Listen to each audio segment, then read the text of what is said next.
বাহ, নাস্তিকরা তো অনেক বোকা। না মামা, এই দিক দিয়ে যাওয়া যাইবো না মামা।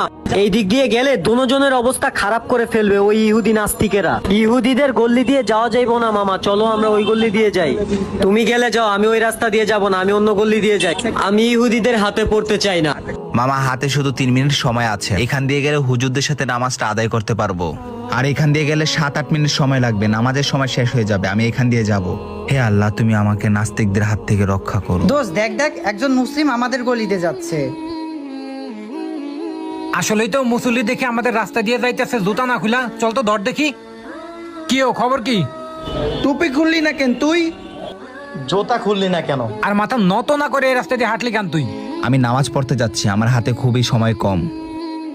নিয়ম অনুযায়ী কাজটা স্টার্ট করে দে। চল। মুসলমানরা চুপ করে থাকে বলে